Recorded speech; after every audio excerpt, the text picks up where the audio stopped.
Rob.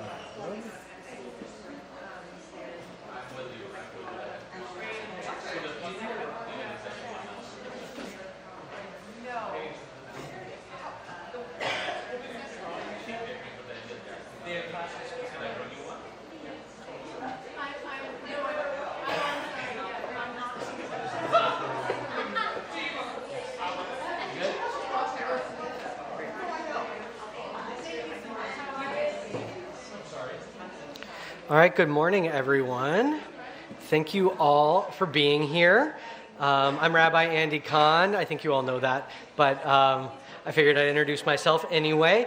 This is a really, really exciting moment for me. This book that is over there, and you are all free to grab copies as you so desire, with the great generosity of Rabbi Davidson and the Temple community for purchasing these books. So thank you. So we have a wonderful event this morning, some of which involves contributors to the book, namely Rob Watson, who is not just a contributor to the book, but he is a Temple member, a longtime Temple member, the inventor of LEED environmental building standards, and the CEO and chief scientist of the Econ Group. He's going to give a short presentation on the current climate data and status of climate change. And then Corinna Gore, who we are so blessed to have here, who spoke, I guess, right before the pandemic, right? It must have been, from our Bima, and wrote the foreword for the book. She is an author, lawyer, and the founding director of the Center for Earth Ethics at Union Theological Seminary. She and I will be in conversation moderated by the inimitable Leah Rechtman, who's the senior legislative specialist at Caltrans and is the managing producer of the Ministry of Ideas podcast, which is an initiative of the Harvard Divinity School. And after our conversation, she's going to, over the next few months, turn it into an episode of the podcast. So it'll be available widely. Before Rob gets started, I also want to give a few words of thanks.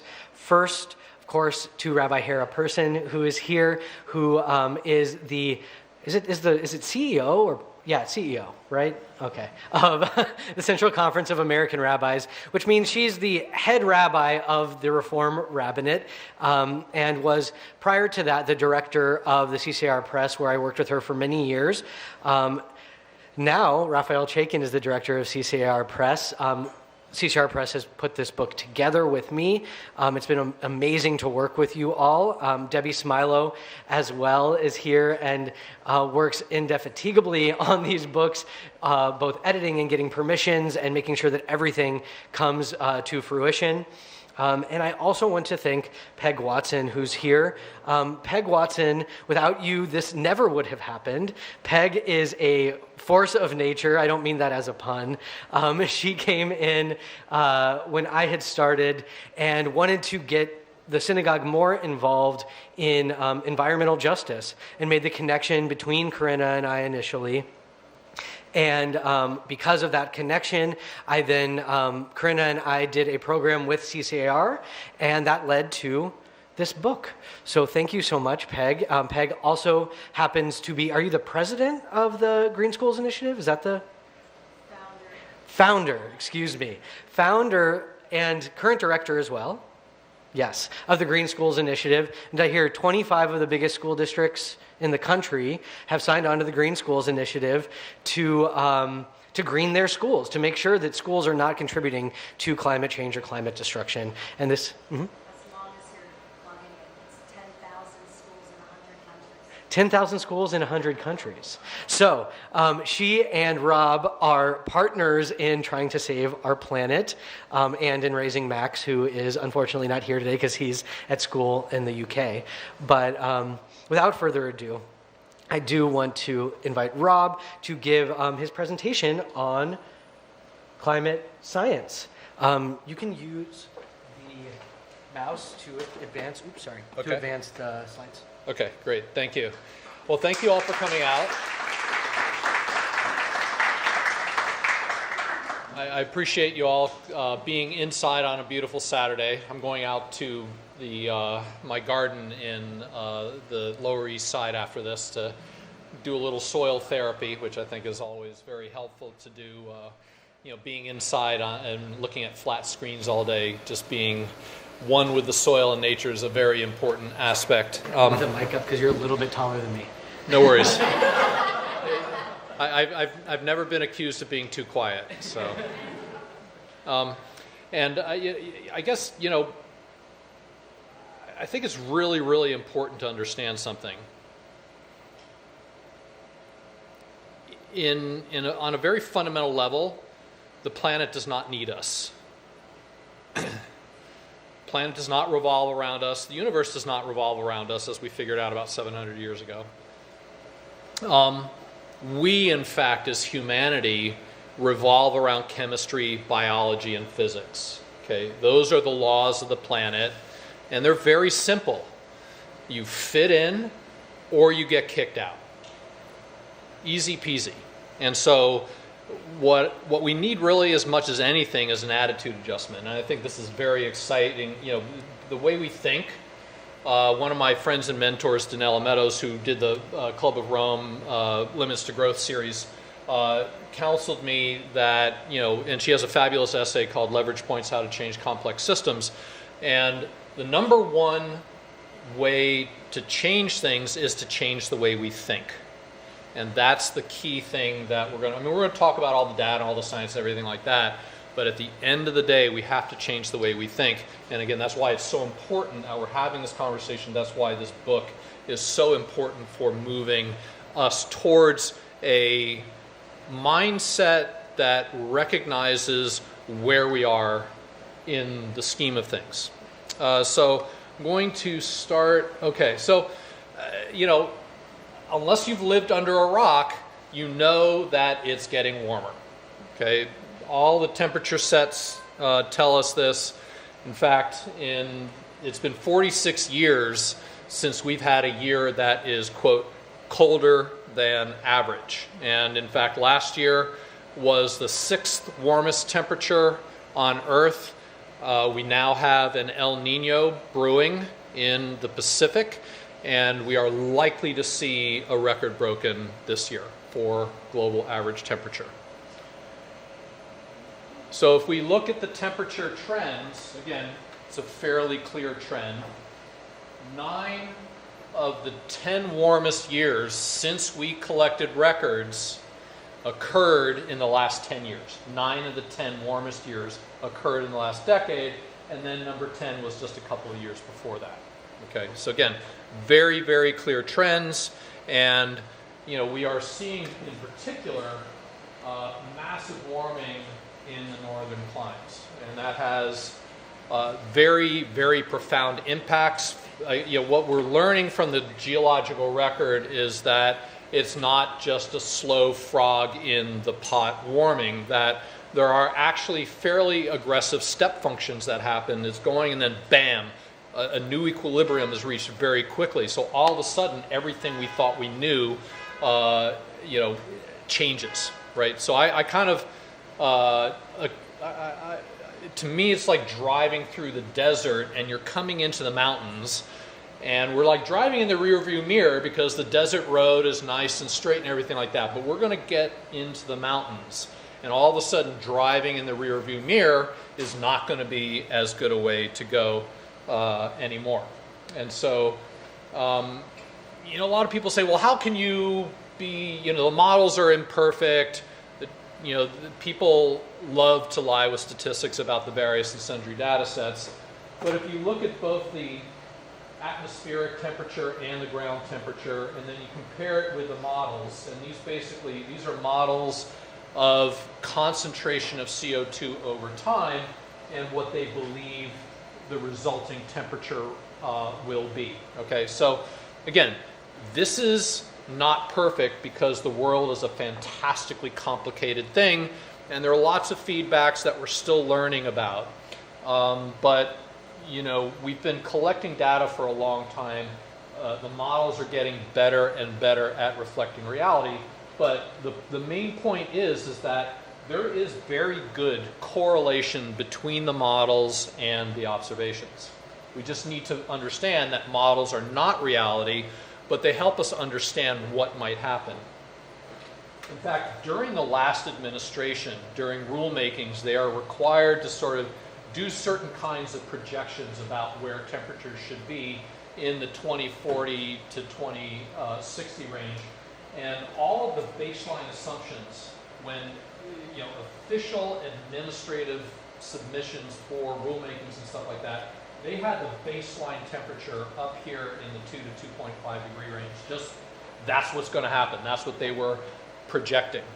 And so, obviously, we've got a very big hurdle. So what is part of that? I mean, is it sunspots? Is it volcanoes? What about? Okay, hold on. Okay, hold on. So is there a back button? Okay. Oops. Sorry about that. All right. This is I'm a Mac guy. What can I say? All right. Now.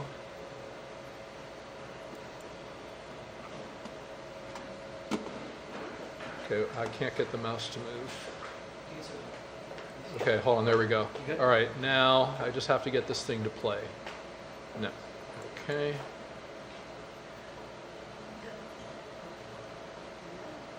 Sorry about that. All right.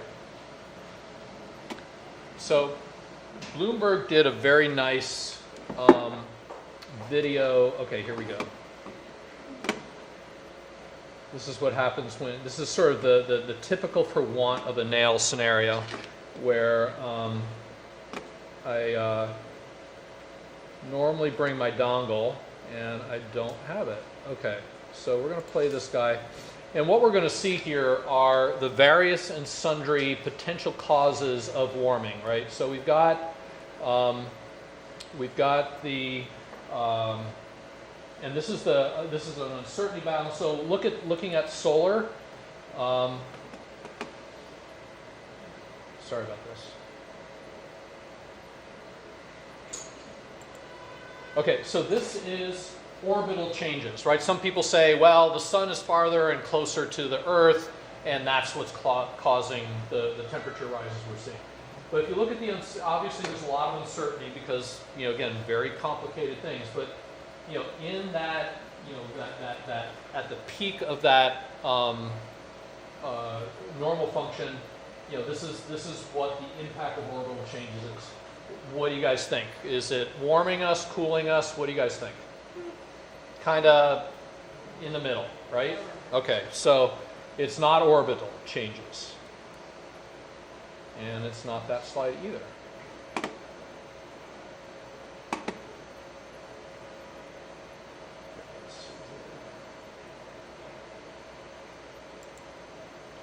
Okay, so looking at, some people say it's sunspots and the sun's temperature that is making that happen.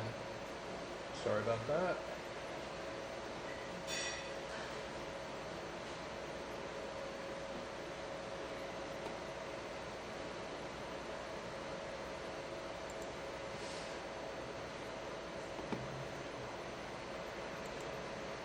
This is much better when it actually works. All right, I'm just going to let it go, and I'm not going to pause. All right, so orbital changes, not a big deal. Solar maximum, minima, sunspots, not a big deal. Volcanic ash, can you see where the explosions are? So all the aerosols that go up, that does make a difference in global temperature. You put all the natural factors together, you get a net negative. Okay, so the Earth is kind of helping us here. All right, now land use. This is how decisions we make with land. Again, we're cooling ourselves. We were denuded, and now we're more things. This is the ozone layer. Ozone layer actually increases temperature a little bit. All the aerosols from all of our electricity and our cars and everything like that. But here's the big one: greenhouse gases.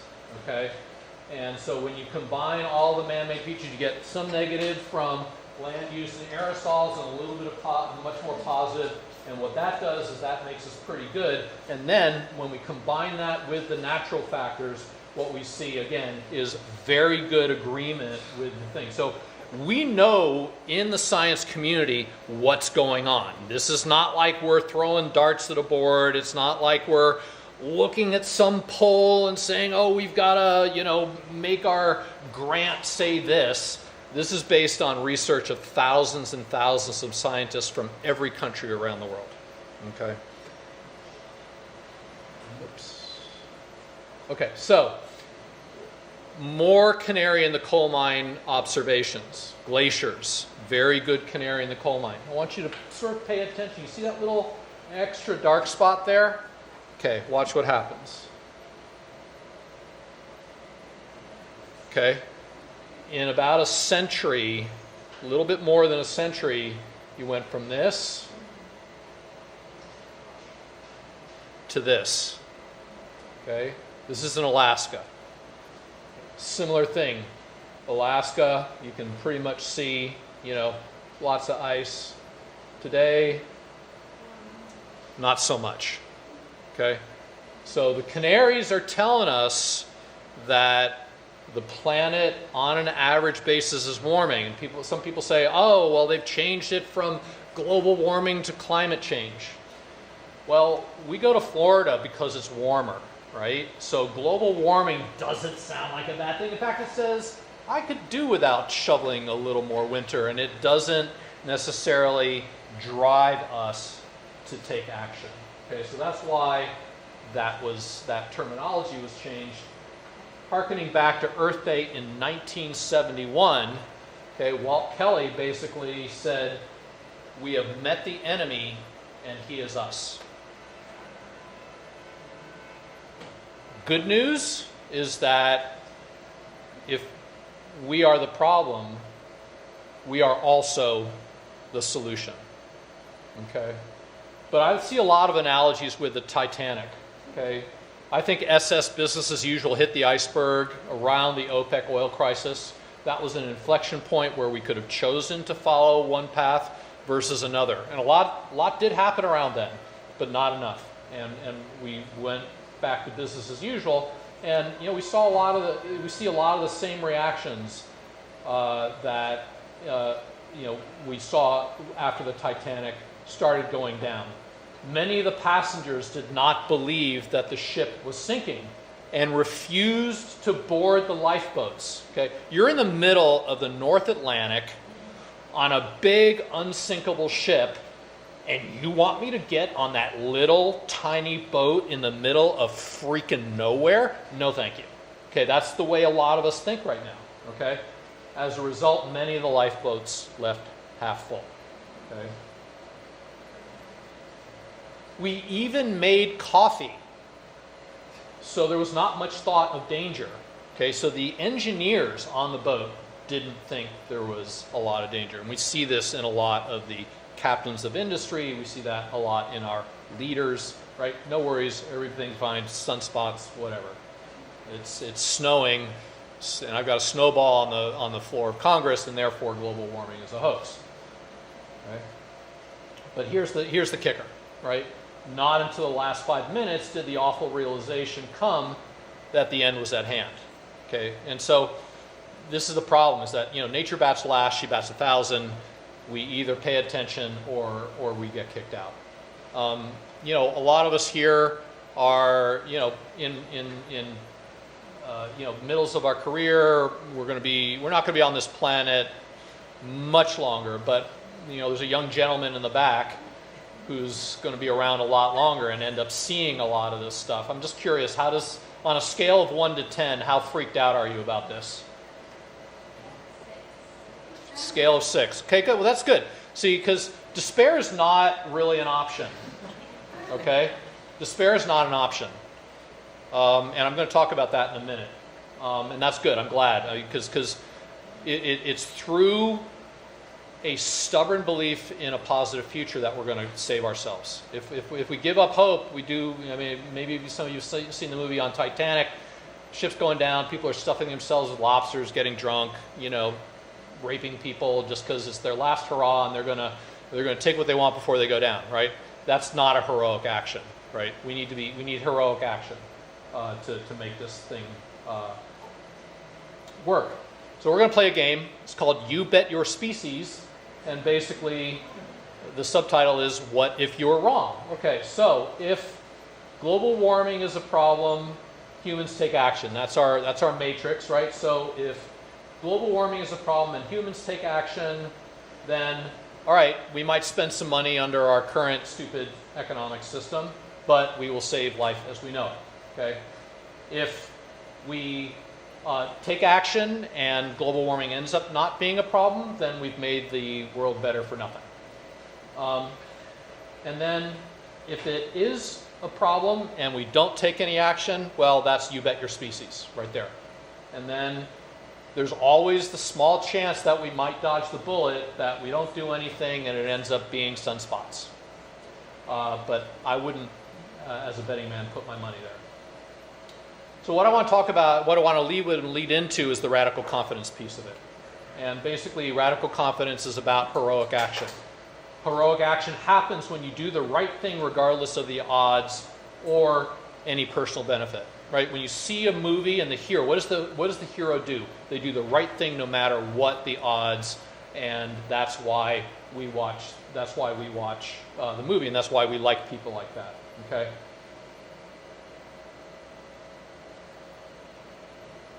So let me get this straight. You say you had no steering or brakes, and your car just ran into the wall on its own. Okay, so this is global weirding. That's the Earth, that's us, and we're being interrogated. But we're not crash test dummies. We've got the ability, we know what to do. Okay, we've done many studies. We know what to do. We have all the technology. Most of this is cost effective, even under our stupid economic system. We've figured out how to put it together in such a way that we can mitigate the forecast problems.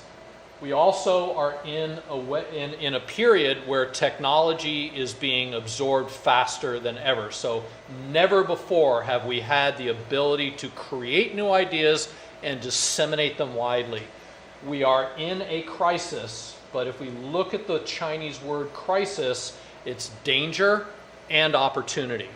And so what we need to do is we need to acknowledge the danger, take the opportunity, and the best way to do that is to change the way we think and start taking action. And we all know how important our mother is, and she thanks us for doing that. So thanks for your time.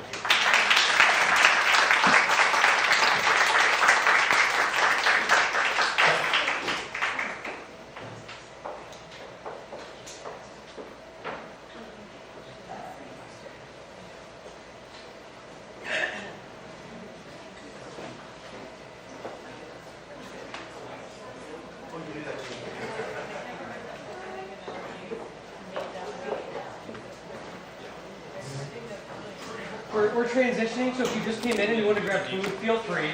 Don't be shy. Or if you have been here and you want to grab food, also get food.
Is this on? We good?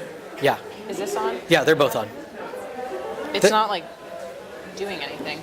No, Is it? it's not gonna. This is for the live stream. Oh, okay. Got it. So yeah, we're not amplified in here. These are just for the live stream. So if you can't hear, sorry. And we'll try to speak loudly. Thank you all once again for being here. Thank you also to Rob once again for the amazing presentation. I really appreciate it. Obviously, the state's a little dire of our climate, but we're here today to figure out how to wrap our minds around it. And I couldn't be joined by two better people, Corinna Gore and Leah Rechtman. Leah is going to be moderating the conversation, so I'm just going to turn it on over to you. Yeah. Hi, all. Thanks so much again to the Temple for having me and us today.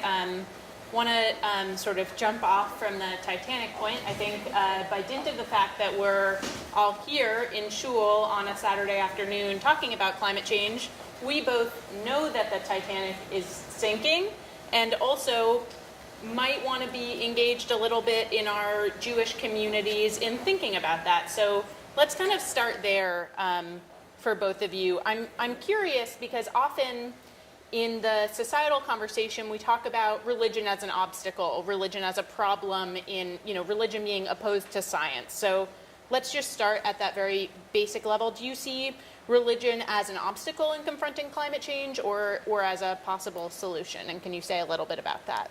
Yeah, I'd like Corinna to go first because this is your whole thing. Thank you so much. Well, first of all, I just want to say how honored I am to be included in this conversation and how grateful I am to Temple Emanu-El, to the whole community that's represented here. Oh, It's working. It's not amplifying in here. It's amplifying for the live stream. yeah. So let me know if I should speak up. But to particularly to Peg Watson, who invited me in the first place, and to Rabbi Kahn, because also I just want to say we've had an ongoing dialogue in which I have learned so much, and I just feel the importance of this occasion. This absolutely brilliant book, which contains so much depth, is one that I'm going to recommend and give to many people in my immediate circle and beyond. And so thank you so much to everyone who made this happen. It's really a phenomenal piece of work. And in answer to your question, I think religion has a great deal to offer us in this moment. There are so many roles that religion plays in our society, and there are different words, different connotations. The word religion, faith, spirituality, all apply here, and we know that it is not only in terms of the conventional and more institutional aspects, but also values, culture, these ways that tie people together across generations. And I would say that Judaism has a very special place in the human story in that regard, in shedding light for the world about how we see our way through this. Sometimes I describe the role that faith plays in terms of the practical, pastoral, prophetic, and personal. So just to say a word about what I mean by that, the practical refers to the fact that there are buildings, there is land, there are schools, there are hospitals, there are all of these things that are tied to faith communities that can on their own be a part of reducing emissions, for example, or planting trees, cultivating gardens, and the like. And so these are practical ways that faith communities can act. Of course, part of that is gathering people together to learn, which is what's happening right now. And so the pastoral, which could also be described as spiritual support, is really guiding people in that way, both as individuals, as families, as communities, through the emotions, which we've heard some about, grief, anxiety, shame even, fear, despair, All of these emotions serve sometimes to actually make people turn away, not to think about the problem at all, because they are so difficult. And so the pastoral part of this is very important. And there's some really beautiful words in the Sacred Earth about this, about how in the Hebrew text there's kind of a many places in which there's a pastoral companionship through people having experienced trauma. And you'll probably remember the specific passage that I'm thinking of.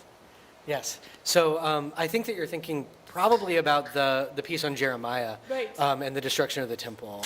Yes. Do you want to keep going? Yeah, Yeah. exactly. And so the pastoral is part of that. And then prophetic is telling the truth. How do we communicate to the world about this issue? And that is obviously something that, as Abraham Joshua Heschel said about the prophets of the Hebrew Bible, giving us that God's eye view of the world. It's not the measurements that we've devised for ourselves, like GDP or these kinds of measurements for how we're succeeding. It's a different view that the prophets held forth with in their truth-telling, and that is very much called for now. That role can also be moral reasoning. It can also be storytelling. And so that's another element that is very important. And so in all of these ways, I think faith is critical. We've talked a little bit about, and I know I mentioned in the foreword I was invited to write for the book, and thank you for that, about how there are elements of faith that have been part of the problem, part of the way of thinking that has created this problem. And one of the things that's important to identify is that we live in a world that has been shaped in an outsized way by certain religious traditions, particularly Christianity in its partnership with colonization in that time in which we not only had the Industrial Revolution, but then we had the post-World War II period of huge growth when the emissions really went through the roof and the depletion of the forests and the soils really increased as well. Those two modern megatrends, as Gus Speth puts it, the emissions into the atmosphere and the depletion of those carbon sinks. Post-World War II, and that was a period of time, we know it's not an accident that the United Nations is based here in New York City, and the development paradigm and model is based, in that kind of way of thinking that was ascendant at that time.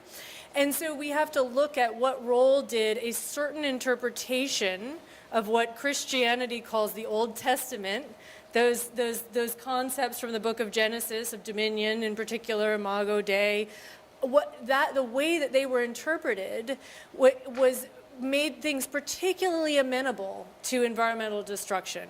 It's kind of a controversial thing to say, but I think when you understand that we're not actually trying to say that it's the essence of Christianity that's being attacked here, it's more understandable that that's what we mean. And so in that sense, the incredible power of religion, and particularly Judaism, is also in detoxifying that and unraveling that and understanding that we're dealing here with a tradition, that there's been obviously the depth of multi-layered interpretations of these texts is what the whole world in this time of unraveling that and becoming something new needs to learn from. So apologies for going on so long, but I'm just so happy to be a part of it. Thank you. Thank you. And I just want to add one thing. I don't know if folks caught this in what you just said in mentioning dominion theology and Laudato Si. In the Jewish world, a lot of the way that we talk about a similar thing is the obligation to till and to tend. We have often really focused on the till and less on the tend of that commandment, and that's like a lot of the sort of Jewish scriptural root of that Catholic and Christian dominion theology. The obligation to dominate the earth or to colonize the earth comes from that same place. So I just felt like I should translate that. Please. Yes, thank you. I was gonna go there too. So I'm gonna pick up and Great. keep moving from there. So what Leah and Corinne are referring to is a small phrase in the book of Genesis when Adam and Eve are created, and God says, "You are here to till and to tend is one way of translating it. The Hebrew is escaping me right now. It can also be to work and to guard. I think it's La'avodah or l'shomra. La'avodah or l'shomra.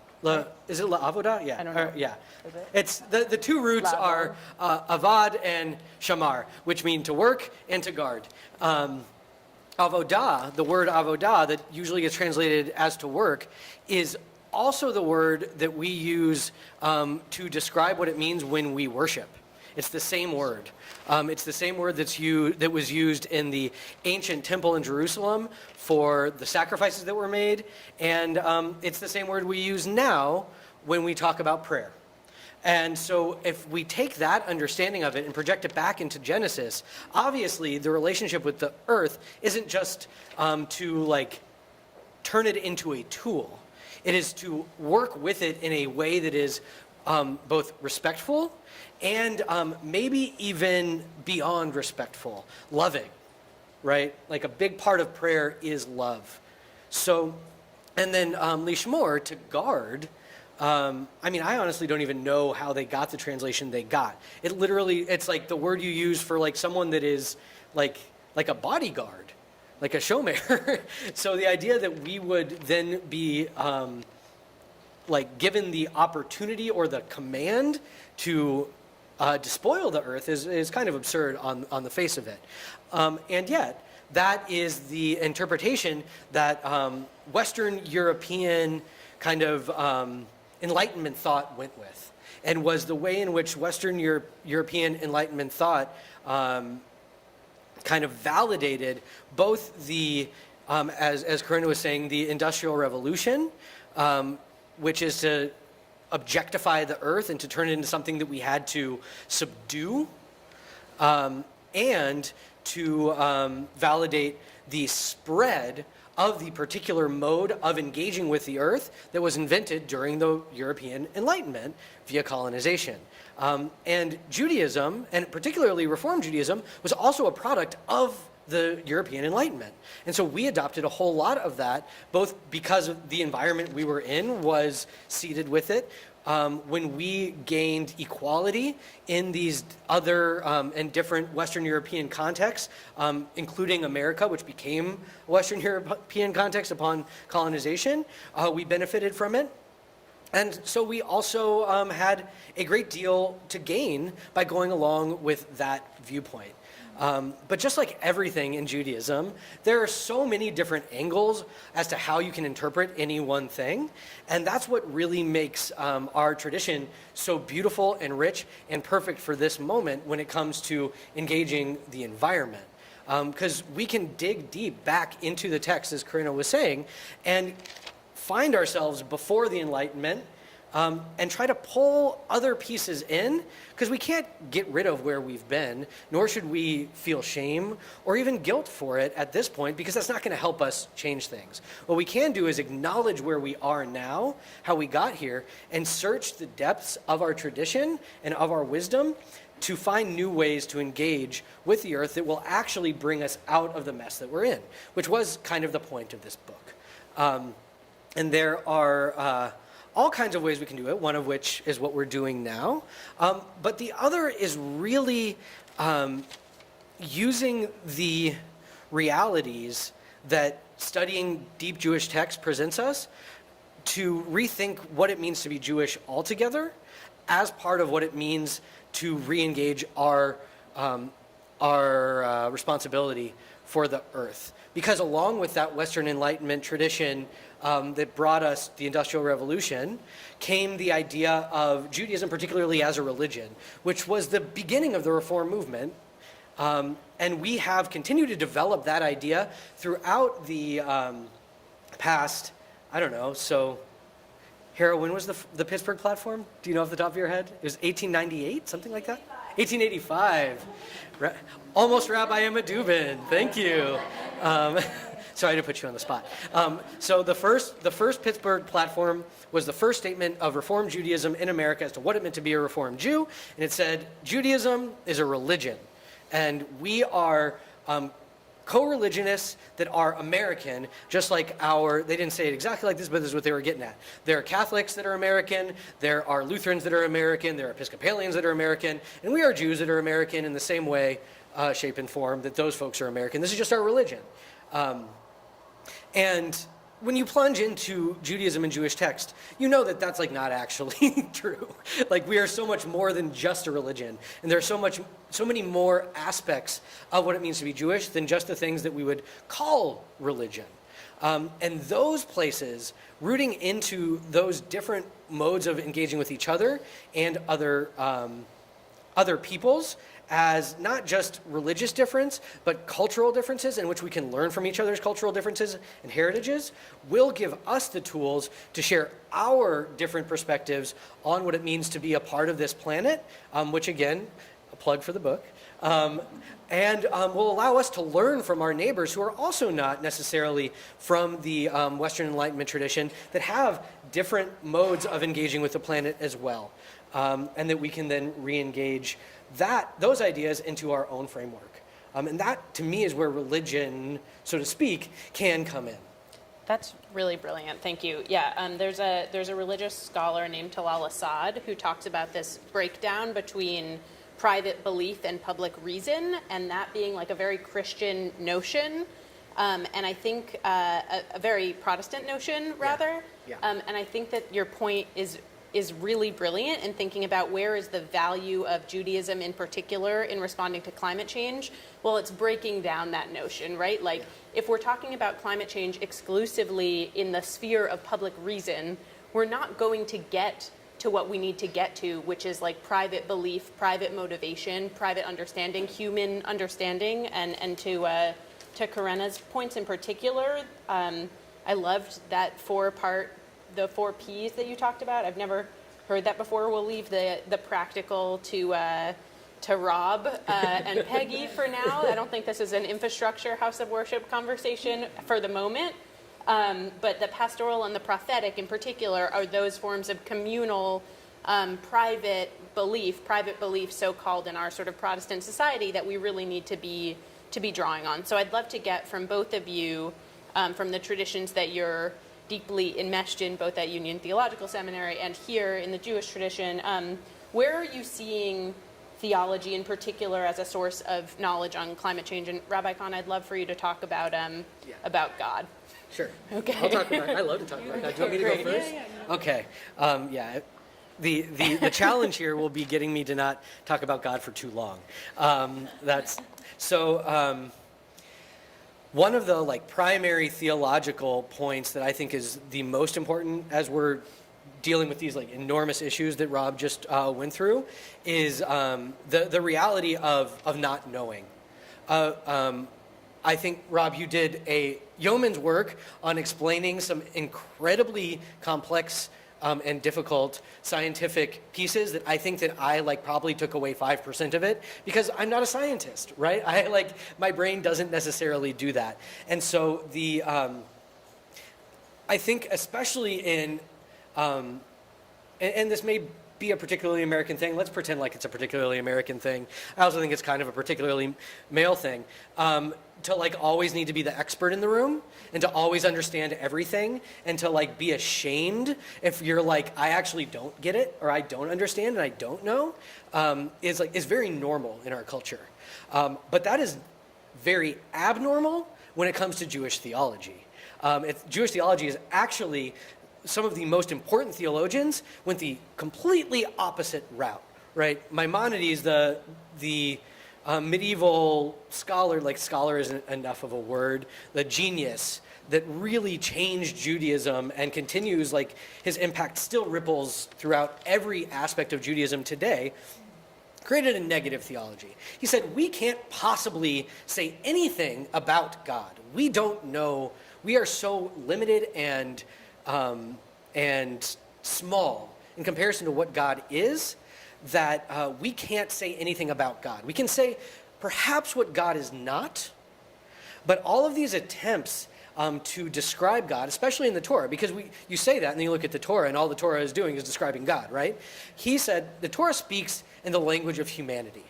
So it's trying to help us understand that which is not understandable. And to me, that actually speaks to climate change as well. There's this brilliant ecological philosopher, Timothy Morton, yes, came out with a book called Hyperobjects. I don't know how long ago, it doesn't matter. It's relatively recent. And his whole idea in it is about he sticks to global warming. He says climate change doesn't actually explain what's going on. It's global warming, and we can't understand it. It is such an enormous thing that is impacting so many different aspects of our world in ways that we can only see after the impact has occurred, that the global warming itself we can't see. It is a hyperobject. That's what he means by hyperobject. It's an object that exists, but we are too limited in our perspectives to be able to actually see it directly. What we can see are its impacts upon our world and our life. And when I was reading this book, it was like, this is exactly what it says in the book of Exodus when God passes in front of Moses after Moses asks to see God. God says, you cannot see my face, but I will pass before you and cover over your eyes with my hand so that you won't die from seeing me because I'm too vast for you, but you will be able to see that which comes after me. And this is the linkages of these two wisdoms, one from thousands of years ago and one from a decade ago, shows the incredible depth and importance, A, of Judaism, but B, of religious tradition, and showing us our humility in the face of something so large. And theology, if anything, should be doing that. It should be reminding us we are these finite beings that have almost infinite responsibility because of this middle place we inhabit between the earth and the heavens. And as Jews, that's our covenant with God. And part of that covenant is, again, to guard and to work or to worship, to work within the world to protect it, because that was given to us by God. Great. Amen.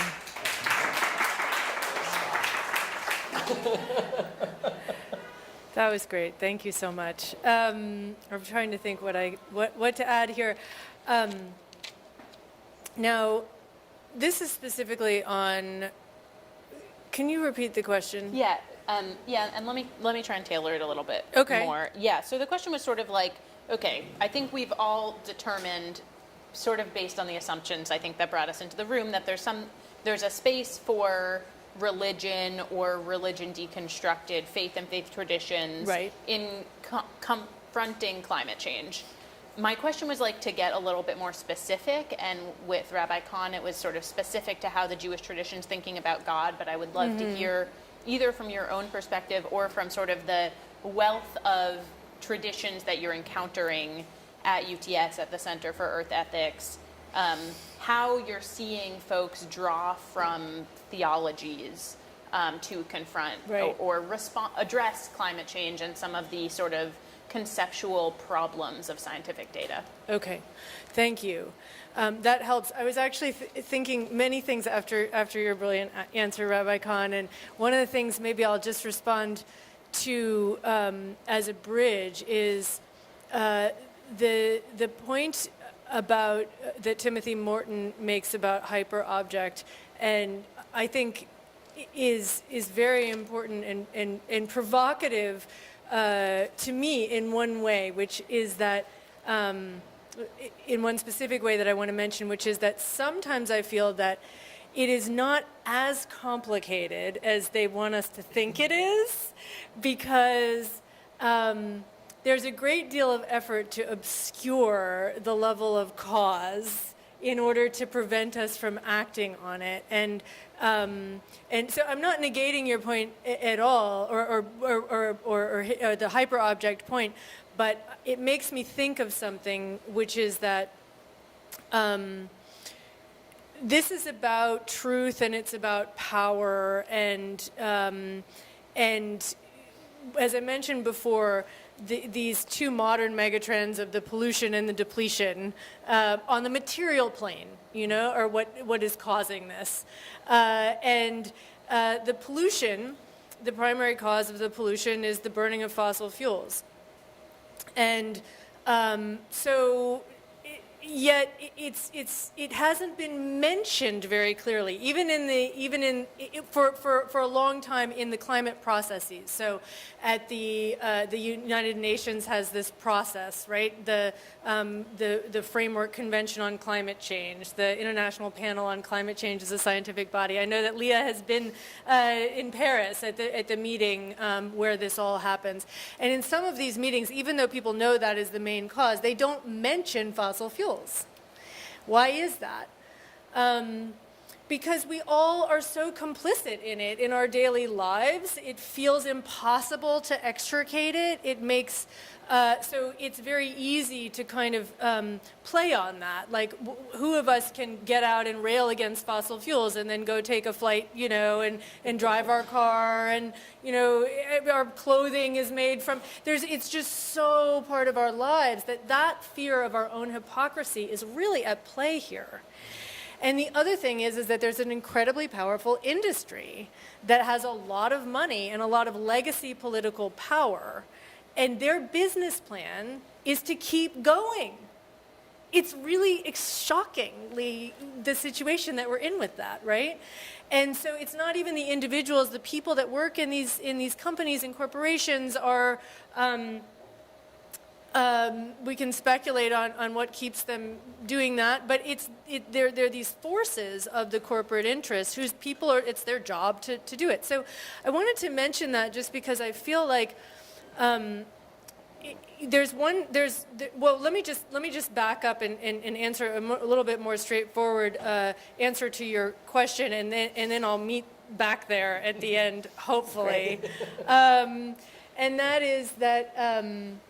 Union Theological Seminary, where I work, and I got a master's degree there 2011 and 2013, and we're right across from Jewish Theological Seminary.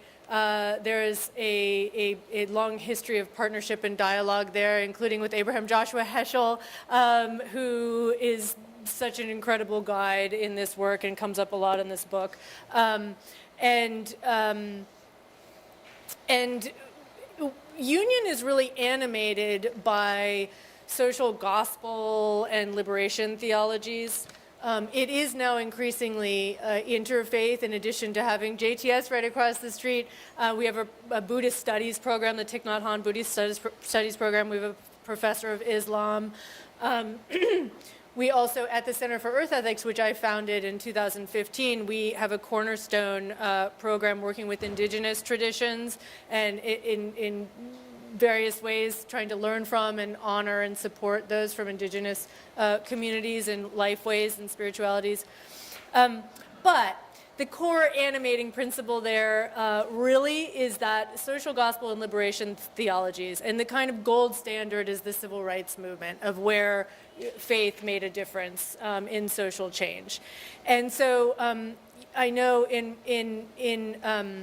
one of the essays in this book, and I'm so sorry, I can't remember the specific ones. I want to promote this book, by the way. I've told the publishers that I'm going to actually make notes in it, so I'll do a better job in the future. But I read it online, and so. But there's a reference in one of these essays to going to the king's speech of going to the mountaintop. And the liberation theologies draw deeply from that tradition and from exile, from liberation from slavery, from what it means to be going to another place in terms of the socio-political changes that have to happen to make that happen, but also the spiritual power that one has from the sacred teachings and from the ancestors and from knowing what is true and right and who one is in relation to God. And that is very powerful in terms of what is being drawn on at Union in terms of seeing the way forward. It's a liberative path But it's also that social gospel. It's the love your neighbor as yourself, which is another version of a truth that has been stated in the Hebrew Bible and even in this morning's service, that treat another as you would be treated, and that is very true in terms of when we look at the level of cause of the climate crisis. We can see that the primary cause of the burning of the climate crisis is the burning of fossil fuels also causes the harm to the health of the people that live nearby. So asthma, cancer, heart disease, and so on are near these toxic sites. And the number one indicator of a placement of a toxic facility like that in this country is the race of the people that live nearby. There's a lot of environmental racism. And so had we been taking care of, had we been looking out for the dignity and well-being of the people that live near these refineries and coal plants and so on all this time, we wouldn't be in this situation. And so in that way, it's kind of the injustice anywhere is a threat to justice everywhere, truth that the climate crisis is teaching us. And there is that realization that we can draw from those sacred texts and teachings in order to grasp that and in order to communicate it and in order to come together to walk that path. And the final thing I wanted to say is that I do think that there's a reconnection to the natural world that is a part of this, because people have felt that increasing disconnection from modernity in various ways, and obviously it is more so in affluent society, that we're normally in climate-controlled settings, that people can easily leave if there's a big storm coming, or rebuild after it hits, and so on. So, but there's a disconnection from the natural world that has come about increasingly from the industrial time and then the technological revolution as well. I mean, many of us are on screens like we don't want to admit what percentage of the day, right? But I just think that there's a lot of beautiful writing in the Sacred Earth about the reconnection, both through agriculture, through planting, that sense of what does it mean to be connected to land. And one of the things that I found really inspiring was in Shoshana Friedman's essay, Rabbi Friedman's essay about the way that she encountered an old rabbi on a bus who was talking about reading Torah whenever he could, and then that she was feeling like the book, that what is revealed to us in the natural world is we can feel the grief and the loss that somehow it's disappearing. We know that's true. We can sense it, and we read about it. And Rob's fantastic presentation actually showed some of that happening in various places. But that wherever we can, let's try to be studying it and connecting to it, that natural world. Because that is something that, even though we grieve it slipping away from us, let's treasure it all the more like a sacred text. And I thought that was quite beautiful. So those are some of the ways that I'm feeling the theology, and I'm also feeling the new theology that's being written right now that we can learn from. That's, thank you so much, and thanks for bringing us back to the book in that way. I want to, because there are really interesting people, I think, in the room, and would love to leave a little bit of time for questions. So I just want to ask one more question to you two before we transition to that. Sure. Okay, I'm getting approval from Rabbi Khan, so that's great. So I want to go back to your point about religion as prophetic, and you talked about it as telling truth and a God's eye view, and I've been, for a different episode I'm working on for my show, I've been looking a lot at the Afrofuturist tradition and sort of the role of religion in supposing a world that might be both, there might be famine in the land and there might be bounty in the land, like both positive and negative futures. And I'm wondering, as we sort of wrap up, it's easy to talk about, like, other directions we could have gone in here are sort of the history of, Jewish trauma and destruction and our ability to approach paradigm shift, or like the enormous grief that paralyzes a lot of us in response to climate science. And we've actually talked a lot more about sort of like the expansiveness and the abilities of theology to allow us to connect with the land. And we're celebrating actually today. It is Earth Day, and so we're celebrating enormous successes in the last, I guess, 53 years since 1971, 52 years since 1971. All right. And you know, we have this amazing book out, and I think, at least for me, especially in New York, the rise of Dayenu, a Jewish call to climate action, has just been an incredible point of joy and bright spot in the Jewish environmental space, which I know you're both super aware of. So I guess I'm wondering if you can talk a little bit about where you're seeing that like prophetic hope, or what is bringing you radical confidence, as it were, right now in the religious climate space. Sure. I want to touch upon a little about what you just said from the Shoshana Friedman piece. The idea of conservation not just being physical, but also like intellectual. I see so many young Jews, one of them is here in the room, Ilana Zakin, doing incredible work to reclaim Jewish tradition that is being lost. And these lost traditions, or these lost cultural foundations, point towards these almost lost, let me say, point towards a very dynamic, robust, and multicultural Jewish future that can enrich all of us by recognizing how diverse Judaism and Jewish history is, and through that history, making sure that our Jewish future is just as diverse. To kind of lean on another ecological metaphor is like homogeneous, like ecology is really dangerous. It's very easy to wipe out something that's homogeneous, right? Like a single like fungus can wipe out entire populations of plants that are homogeneous, that will then like wipe out all of the species that are reliant upon that population. The same is true within our cultural sphere. So making sure that our Jewish world is heterogeneous and very diverse and very open to new ideas or even taboo ideas, or ideas that feel maybe uncomfortable, making space for those to build an even more diverse future is extremely important right now, and it's happening. Like I don't have to ask for it to happen. It's already happening because we have amazing leadership from throughout the generations reaching into the well springs of our backgrounds to do that. And that wealth of Jewish history points towards a very dynamic and I think most important, interesting Jewish future, because the only way that Judaism will survive is if it stays interesting.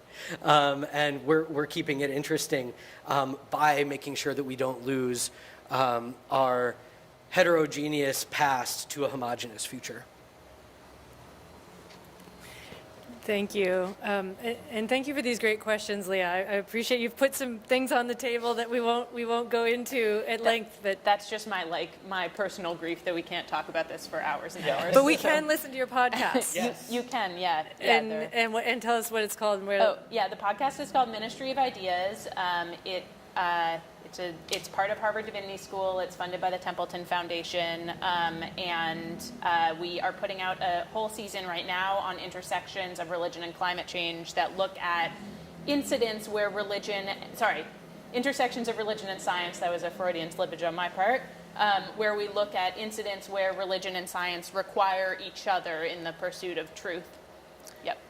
Fantastic. And I would say in terms of seeing the hope, the bright spots, first of all, there is clean, renewable energy available and more cheap right now. And that's something that sometimes I forget to mention when I'm talking about the pervasiveness and the power of the fossil fuel industry. I mean, one of the ways in which that is so troubling is that they block the transition.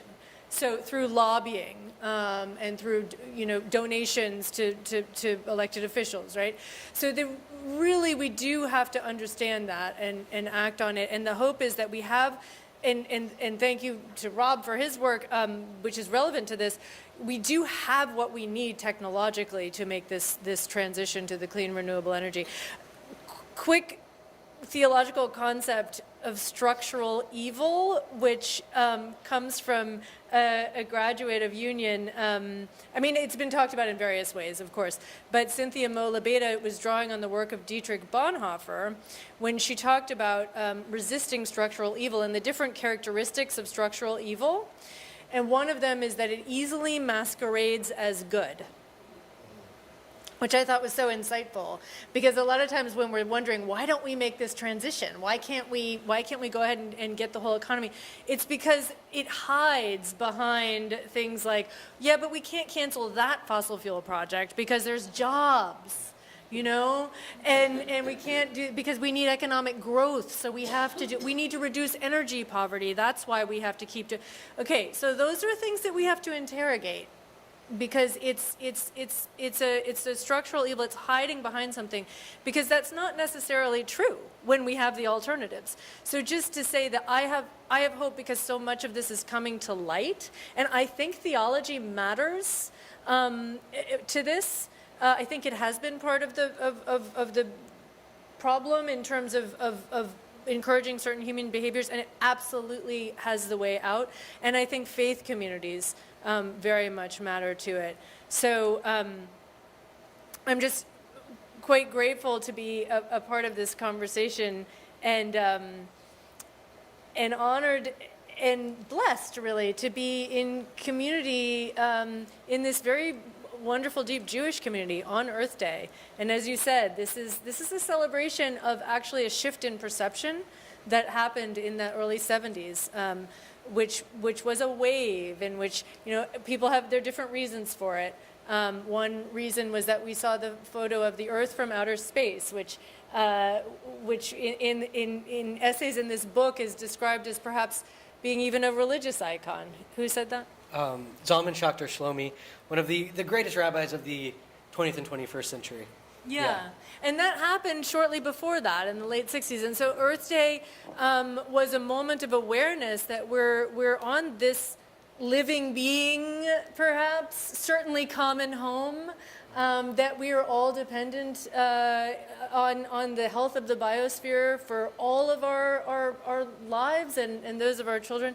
And so it wasn't just a day. It was also then the shift in perception that led to the Clean Air Act, the Clean Water Act, the National Environmental Policy Act, the Endangered Species Act, all of that in the early 70s.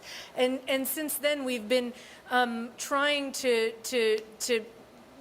hold it and not let it be chipped away at, because there are very powerful business interests that aren't measuring their success by the health of the biosphere. But there's also change in that regard. There's also this movement within the business world to understand that we have to be able to measure that, and we have to be able to stretch our way of thinking to align with our values. And these are people that belong to faith communities, that have their ancestors, that have their future generations, that need to be brought in closer in order to make these decisions in the way that we know we all would at our best selves.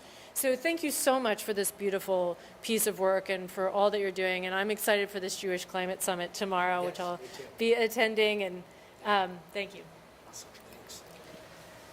Can we do questions? Yeah, Great. sure. Yeah, I would love to hear.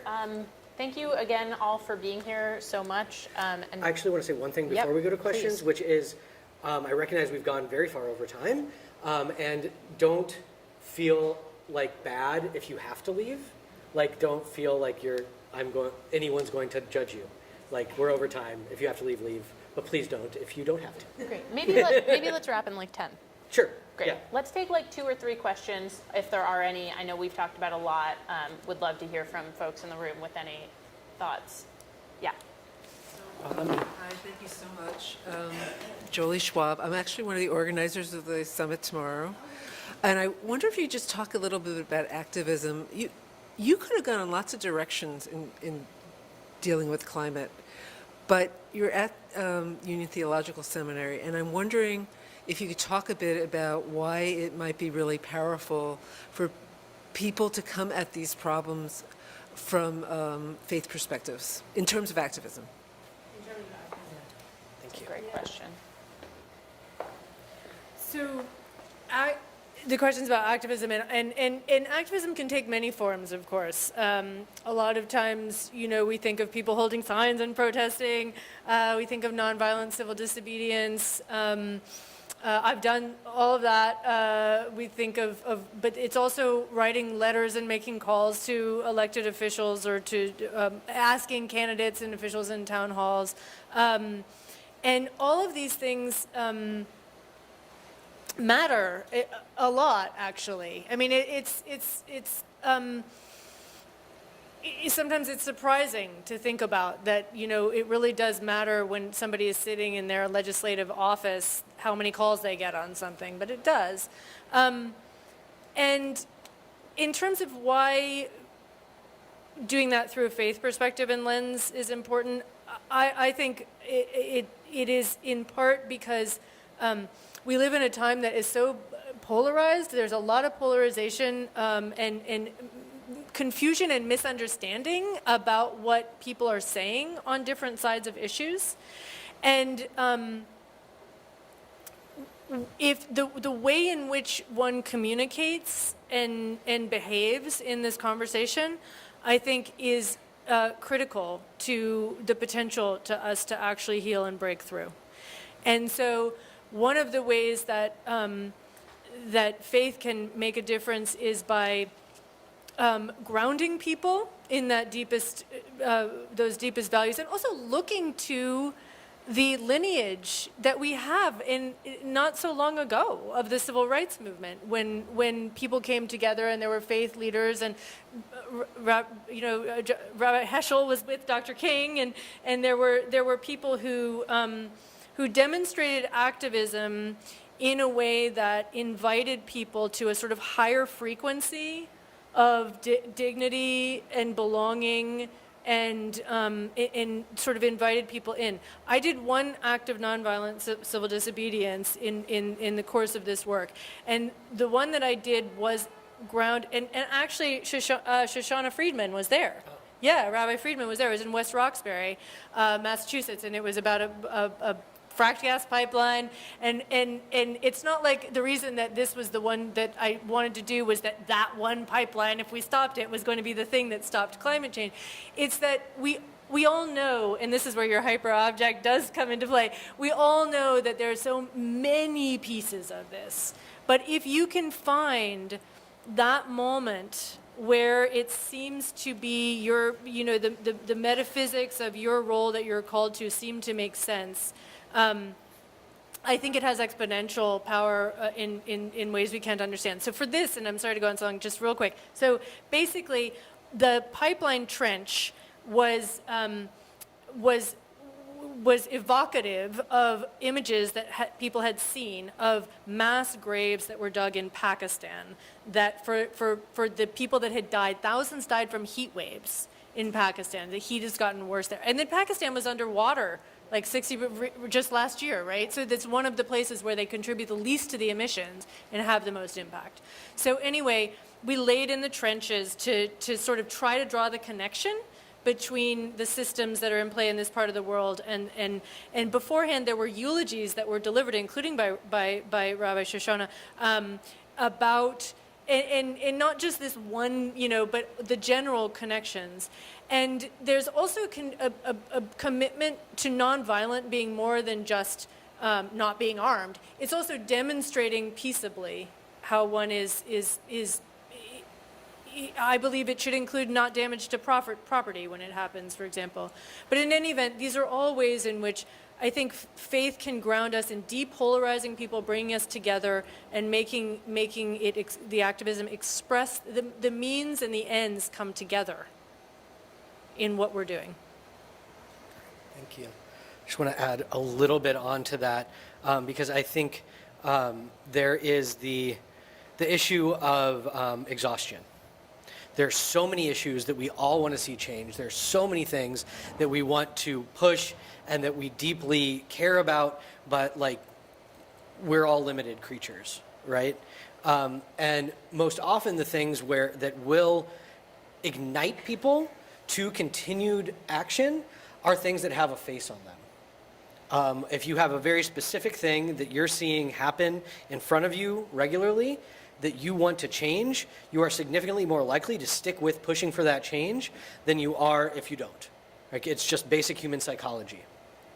And what faith can do is allow us to see that God's eye view, that larger sphere, understand that there are things outside of our understanding, the hyperobject piece, that if we have cultivated faith within us and have a grounded foundation as spiritual beings, we can use that faith to maintain our fortitude even as we're getting tired, as if this thing were directly in front of us, which is one of the biggest challenges with global warming as an issue, is that it doesn't have that same immediate impression that you will see from having or it can if there are activists who create it, and you need that very human piece to be able to keep that energy flowing. I think developing people's spiritual foundations and then using those foundations to guide them towards activism is a way to keep that flow of energy moving, even when it might otherwise disperse. Yeah, and I'll just add one more thing there. I am a part-time podcaster, a full-time bureaucrat working on climate and infrastructure currently for the state of California, but I'm about to go do the same thing for the federal government. And I will say, from the couple of years I've worked in Massachusetts government as well in the legislature, for the structural evil you talked about, that is what bureaucracy is. And that's not because of anyone's ill intent. It's because we exist in a system that is entirely overburdened. We don't possibly have the capacities. I've been working in California for the past couple of years, which has an enormous government, but we don't possibly have the capacities to manage our infrastructure even at the level that we need to from a climate adaptation, resilience, and mitigation perspective. So when there is a group of activists or even a single person who is educated enough to actually speak out and talk to us about something happening, just putting one finger on the scale in terms of decision making makes an enormous difference. The theory of change piece from spiritual to action you talked about is really important, but from the other side, from the outcome side, it really, really makes a difference to be engaged in government processes in that way, even if the bureaucracy tells you it doesn't. Which they would want to because it's inconvenient. Let's take one more question if there is one. Oh yeah, the podcast is called Ministry of Ideas. There are actually 3 shows on there, so enjoy all of them. 2 of them are about just science, and there's the one about religion. Yes? For the listeners at home. So just talking about, faith and being grounded in faith, you made an interesting comment earlier about religion and Eastern religions and the connectivity, and then you talk about, energy poverty. And as you think about the emergence of China and India and those sorts of things, we're having millions of people every month enter the middle class, and their carbon footprint gets bigger. What are some of those shared ideas and things like that?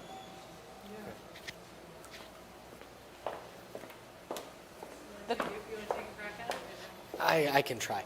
I think what you're describing, the kind of the economic and industrial rise of China and India in particular are also outcomes of Western European colonization. What's happening there is the movement of technologies and systems that were developed during the Industrial Revolution and then like grown during World War II, coming to fruition in these places as well, because the nature of colonization requires these other countries to participate in these same systems in order to thrive. Otherwise, they end up kind of under the boot, right? And so I can't speak to like really Buddhist or Taoist or Hindu theology or spirituality too much. Like, I'm a rabbi. But I would guess to use Judaism as an example, as I was saying before, during the Enlightenment, we began to embody those same Western European values and philosophical ideas, and joined into that process, and are now like. My project here was to reach back before that and to try to bring new ways of being out of it. And I think that's, I don't only think, I know that that's already happening in those cultures as well, in an attempt to reclaim roots, especially in China, because the Cultural Revolution under Mao very purposefully destroyed those traditions. The desire to bring back old ways of being are happening all over. And I'm hoping that they can not only stop the influx of a sense of necessity for the continued use of fossil fuels, but can drive, especially in these other countries that may not have the same bureaucratic issues that we do around using the cheaper forms of energy, drive them towards that. To hopefully maybe even outpace us in America by using those forms of energy that will then force us to use them, right? So that's the closest I can get to an answer. I worked for 15 years in China. Oh, okay. Here. I worked both as a non-governmental advocate as well as a business person. It was probably the best place ever to work as a non-governmental advocate, and one of the worst places to work as a business person. But you know, the Chinese leadership is very, very much engaged with this. They're terrified of instability, and when you've got 1.3 billion people, instability could be a bad thing. And so keeping people's plates full is, you know, the top priority of the folks in Beijing. Once you start getting out into the provinces, they have a saying, heaven is high and the emperor is far away. So they basically do whatever they can to line their own pockets, regardless of what Beijing says. And so, you know, that's been the race, is how do we keep people from getting restless while preventing the collapse of our, you know, fairly threadbare environment in China itself. And that's one of the reasons you see them pushing into Africa so aggressively, because they've got a lot of people and they don't have a lot of resources. So, you know, they're walking a very, very fine line internally. But I can tell you that some of the smartest, most engaged people on the environment I have ever met are some of the leaders in Beijing. I have also met some of the crassest, least caring, most sociopathic individuals outside of Beijing in the provinces, where basically all they want to do is gather for themselves. And you know, they told me that's like, Robert, I understand in 30 years that if we don't stop our emissions, the planet's going to collapse. If I don't work and feed my family, in 30 days they're dead. So that's kind of their perspective. So that's just, you know, it's just different from what we're used to. But you know, there is yin and yang in China, if you'll forgive the pun, and that's that. You know, it was the best of times and worst of times. Thank you so much. Thank you. Corinna, do you want to take okay. I think we can. Okay. We're really short on time now. Great. Sure.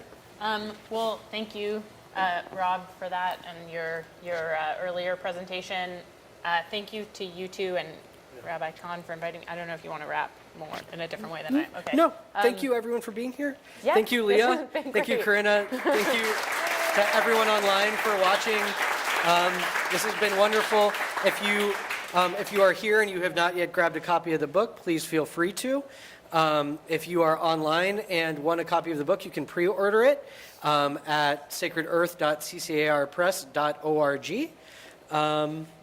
And Happy there's going to Earth be Day. more to come. This is going to be a podcast at some point. Yes. So, Yes. great. Happy Earth Day. Thank you all. Thank you both. That was really cool. Yeah.